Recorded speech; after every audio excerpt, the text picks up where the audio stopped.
Hello, good morning সবাইকে। কেমন আছো তোমরা সবাই? আশা করি সবাই ভীষণ ভালো আছো। আমিও খুব ভালো আছি। আজকে হলো দোল পূর্ণিমা। দোল পূর্ণিমা তোমাদের সকলকে জানাই অনেক অনেক শুভেচ্ছা। এখন সকাল সকাল প্রায় 8টা সাড়ে 8টার মধ্যে আমাদের বাড়িতে পুজো আছে, পুজো হয়ে যাবে। পুজোর পরে কিন্তু আমাদের একদম পাশের বাড়িতে হচ্ছে দোলের বড় করে উৎসব হয়, মানে বসন্ত উৎসব হয়। আজ প্রায় 10-12 বছর হতে চলে এই উৎসবটা হচ্ছে। এতদিন তোমাদের সাথে শেয়ার করতে পারিনি, আজকে অবশ্যই সবকিছু তোমাদের সাথে শেয়ার করব।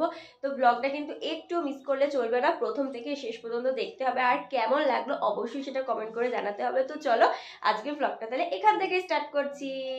আমাদের যেখানে প্রোগ্রাম হবে সেই জায়গাটা তোমাদেরকে দেখিয়ে দিলাম। আর এখানে আমার ঠাম্মা পানের খিলি তৈরি করে আমাকে দেখাচ্ছিল, যেহেতু আমি এই জিনিসটা ঠিক জানি না। তোমরা যারা জানো না তাদেরও কিন্তু এই বিষয়টা কাজে আসতেই পারে। আর এখানে কিন্তু আমার মা নারকেল কোড়াচ্ছিল। আজকে যেহেতু আমাদের বাড়িতে নারায়ণ পুজো আছে, আর আমাদের বাড়ির ঠাকুরকেও তোমাদেরকে একটু দর্শন করিয়ে দিলাম। আর এখানে দেখো পুজোর জোগাড় যন্ত্র প্রায় সব রেডি, ফল কাটা থেকে শুরু করে নৈবেদ্য সাজানো, মিষ্টি সাজানো সব কিছু রেডি। কারণ আমাদের ঠাকুরমশাই বলেছিল 8টা সাড়ে 8টায় আসবে সকালবেলা। ঠাকুরমশাই চলেও এসেছে আর পুজোও শুরু হয়ে গেছে। মা ঠাম্মা সবাই বসে আছে, কিন্তু আমার না প্রোগ্রামের ওখানে বারবার ডাক পড়ছিল। তো চলো ওখানে যাওয়া যাক, সবাই মিলে প্রোগ্রামটা খুব এনজয় করি। চলো।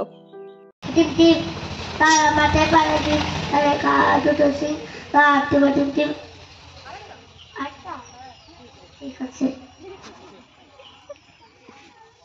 বৃষ্টি এলো, ছাতা নিয়ে এলাম, কিছুটা পড়ে গেলাম, নিচের ছাতা উপরে আমি। আরেকটা বল,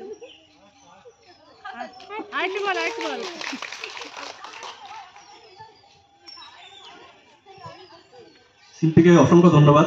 কবিতা অনেকগুলি স্টকে ছিল, আপাতত দুটো শুনিয়েছে, পরের বছর জন্য বাকিগুলো তোলা রইল। দেখেছো আমাদের ওই ফাঁকা জায়গাটা কি সুন্দর আস্তে আস্তে ভরে উঠছে। আর আমাদের এই প্রোগ্রাম যত বছর অনুষ্ঠিত হচ্ছে তত বছর কিন্তু এই স্যার খুব সুন্দরভাবে প্রত্যেক বছর তবলা বাজিয়ে আসছেন। তাই স্যারকে পুষ্পস্তবক দিয়ে বরণ করে নেওয়া হলো। আর আমাদের প্রোগ্রামের সূচনা তো আমাদের ওই বিচ্ছুটা করেই দিয়েছে, তোমরা তো সবাই ওকে চেনোই, তাই জন্য ওর কবিতার সাউন্ডটা আর অফ করিনি। কেমন লাগলো তোমাদের সবার অবশ্যই কিন্তু আমাকে কমেন্ট করে জানাতে কেউ ভুলো না। এখন যে নাচটা ওরা করছে সেই নাচের গানটা যেমন অসম্ভব সুন্দর ছিল, ওরা পারফরমেন্সটাও এত গ্রেসফুলি করেছে যে সকল অডিয়েন্সের মন কিন্তু খুব অল্প সময়ের মধ্যেই ওরা জয় করে ফেলেছে। খুব অল্প সময় বললাম, তার কারণ হলো নাচটা কিন্তু অনেকটাই লেন্দি ছিল, মানে অনেকটা বড় গানের সাথেই কিন্তু ওরা নাচটা করেছিল। এতটা বড় তো আর একটা ভিডিওতে দেখানো পসিবল না, তাই খুব অল্প অংশই তোমাদের সাথে শেয়ার করতে পারলাম। আর আমার খুব খারাপ লাগছে যে গানটা এত সুন্দর ছিল, তবে আমি সেই গানটা তোমাদের সাথে শেয়ার করতে পারলাম না। আমি যতবারই শেয়ার করার চেষ্টা করছি ইউটিউবে ততবারই কিন্তু কপিরাইট ক্লেম চলে আসছে, যার কারণে আমাকে ভিডিওটা ডিলিট করে আবার এই ভয়েস দিয়ে কিন্তু রিআপলোড করতে হলো। তোমরা একটু প্লিজ মানিয়ে নিও, কারণ ইউটিউবের এই কপিরাইট সম্বন্ধে আমি এখনও ঠিকঠাক সড়গড় হতে পারিনি। তোমাদের কাছে খুব সহজ কোনো উপায় জানা থাকলে আমাকে অবশ্যই কমেন্টের মাধ্যমে লিখে জানিও, আমার খুবই হেল্প হবে। তবে এরপর কিন্তু তোমাদের জন্য একটা খুব সুন্দর গান আমি রাখলাম। পূর্ণিমারাতে ওই ছোটাছুটি করে তারা, দক্ষিণা পবনে ভেবে বসন্ত এসে গেছে, রং লাগে শরীরে ভাজে ভাজে ডালপালা, মুকুলের সন্ধানে বসন্ত এসে গেছে। আস্তে আস্তে আমাদের এই ছোট জায়গাটা যেন চাঁদের হাট হয়ে উঠেছে। এই বছর কিন্তু আমাদের প্রোগ্রাম 14 বছরে পদার্পণ করলো। আর প্রত্যেক বছর কিন্তু গ্রুপ সং একটা আমাদের আকর্ষণ হয়ে থাকে, তাই এবছরও কিন্তু সেটার কোনো খামতি হয়নি।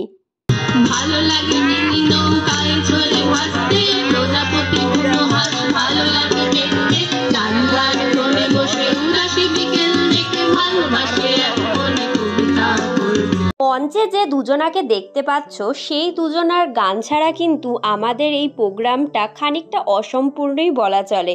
ওরা দুজনাই কিন্তু খুব সুন্দর গান করে। আর জানো তো আমাদের এই প্রোগ্রামে না কোনো আর্টিফিশিয়াল কিছু হয় না, যে যেটাতে পারদর্শী সে দক্ষ হোক কিংবা অদক্ষ সবাইকেই কিন্তু সাদরে আমন্ত্রণ জানানো হয় আমাদের এই প্রোগ্রামে পার্টিসিপেট করার জন্য।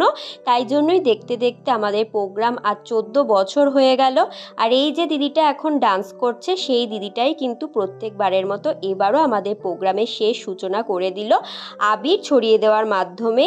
এবার কিন্তু আমাদের সবার রঙিন হওয়ার পালা, কারণ আমাদের দোলের কিন্তু সূচনা তো সকালবেলাই হয়ে গেছিল, এখন কিন্তু সবাইকে রঙিন করে দেওয়ার সূচনাও হয়ে গেল। এখানে দেখো সবাই কত আনন্দ করে মজা করে রং খেলছিল। আর তোমাদের প্রত্যেকের বসন্ত উৎসব বা রং খেলা কেমন কাটলো সেটা কিন্তু অবশ্যই আমাকে কমেন্ট করে জানাবে। আর আমার না রঙে আগা গোড়াই একটু অ্যালার্জি আছে, তাই বরাবরই কিন্তু আমি রংটা কমই খেলি। কিন্তু যখন দেখি সবাই নিজেকে রঙিন করতে ব্যস্ত তখন কিন্তু আমার মনও চায় যে একটুখানি রং খেলেই ফেলি, তারপর যা হবে হবে। তো যাই হোক, এখানে দেখো রং মেখে ফেলেছি। আর লাস্টলি তোমাদের সকলকে জানাই হ্যাপি হোলি।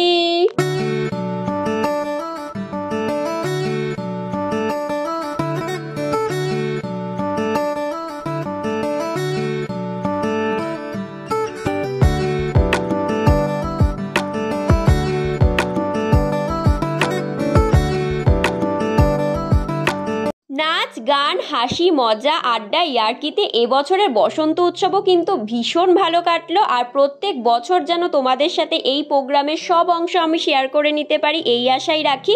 আর আমাদের সাথে সাথে মাটিও কিন্তু রং খেলে ফেলেছে। এবার চলো তাহলে বাড়ি যাওয়া যাক। চলে এসেছি বাড়িতে, কিন্তু দেখতেই পাচ্ছ মানে অবস্থা একেবারে খারাপ। প্রথমে তো দেখালামই ভূত হয়ে গেছিলাম খানিকটা, মানে অতটাও না, যেহেতু আমার একটু অ্যালার্জি প্রবলেম আছে তাই জন্য খুব বাঁচিয়ে বাঁচিয়ে রং মেখেছি। তবুও মানে হোলির দিন রং মাখবো না এটা তো হতেই পারে না। যাই হোক, বছরে একবার আসে, একটু একটু তো চলে। যাই হোক, তারপর তো বাড়ি আসলাম। বাড়ি এসে এখন মুখে কিছুটা তোলার চেষ্টা করেছি, কিন্তু দেখতেই পাচ্ছে মানে এখনকার আবিরগুলোতে কি জানি রং মনে হয় মেশানো থাকে। মানে আবিরগুলো না ঠিক ভালো না, আর এক একজন এক এক রঙের আবির দিয়েছে, তো সেই কারণে দেখো মানে কিছুটা কিছুটা উঠেছে, বাকিটা এখনো ওঠেনি। তো চলো চট করে পুরো ফ্রেশ হয়ে নি, তারপরে আবার আসছি তোমাদের সাথে কথা বলতে। চলে আসলাম একদম ফ্রেশ হয়ে। দেখতেই পাচ্ছ অনেকটা রং তোলার চেষ্টা করেছি, প্রায় 95% মনে রং উঠে গেছে, আর একটু একটু লেগে আছে। ওইটুকু তো লেগে থাকবেই বলো, তাহলে আর কি দোল খেললাম। তো যাই হোক, স্নান টান করে একটু ঠাকুর ঘরেও গেছিলাম, যেহেতু ঠাকুরের পায়ে আবির দেওয়া হয়নি। ঠাকুরের পায়ে আবির দিয়ে এসে এখন একটু হালকা করে রেডি হয়েছি, কারণ রেডি কিচ্ছু হওয়া যাচ্ছে না, এত গরম পড়েছে। মানে যাই করছি একটুখানি মানে ময়শ্চারাইজার লাগালেও সেটা ঘেমে ঘেমে জল হয়ে যাচ্ছে। মানে চুল ছাড়া তো দূরের কথা, আমি মানে এখন এক জায়গায় যাব, সেটা চুলটা আমি বেঁধেই যাব, মানে কথা বলা যাচ্ছে না পাখা অফ করে, এত গরম পড়েছে। আর আমি মানে ঘেমে জল হয়ে যাচ্ছি মানে সাথে সাথে আর কি। তো যাই হোক, এখন আমাদের পাশের বাড়িতে নিমন্ত্রণ আছে, মানে প্রত্যেক বছরই থাকে, তো এই বছরও সেই রকম নিমন্ত্রণ আছে। এখনো যাওয়া হয়নি, প্রায় 3টে বাজতে চললো, এখন যেতে হবে। মা ওদিকে তাড়া দিচ্ছে। তোমাদেরকেও দেখাবো কেমন অনুষ্ঠান বা কিসের জন্য, মানে দোল উপলক্ষে ওরা প্রত্যেক বছর এই অনুষ্ঠানটা করে থাকে। মানে পুজো হয়, তারপর খাওয়া দাওয়ার প্রোগ্রাম যা থাকে আর কি। তো চলো তাড়াতাড়ি যাওয়া যাক, তোমাদেরকেও গিয়ে দেখাবো ওখানে কি পুজো হয় বা কেমন খাওয়া দাওয়া হয়। বেরিয়ে পড়েছি নিমন্ত্রণ বাড়িতে যাওয়ার জন্য। আমি ছিলাম, মা ছিল আর বোন ছিল। আর এই হচ্ছে ঠাকুরের জায়গা, মেনলি রাধাকৃষ্ণই পুজো করা হয়। আর প্রথমেই দিয়ে দিয়েছিল খিচুড়ি ভোগ, তারপরে ছিল কচুরি আলুর দম, আর ছিল খিচুড়ি পাঁচমিশালি তরকারি চাটনি আর পায়েস দুটো ছিল, কিন্তু ওই দুটো না তোলা হয়নি। তো আজকের ব্লগটা কেমন লাগলো অবশ্যই কমেন্ট করে জানিও। ভিডিওটা ভালো লাগলে please do like share and subscribe my channel. তো আবার দেখা হবে তোমাদের সাথে খুব তাড়াতাড়ি একটা কোনো নতুন ভিডিওর সাথে। তো ততক্ষণ পর্যন্ত তোমাদের সবাইকে বাই বাই।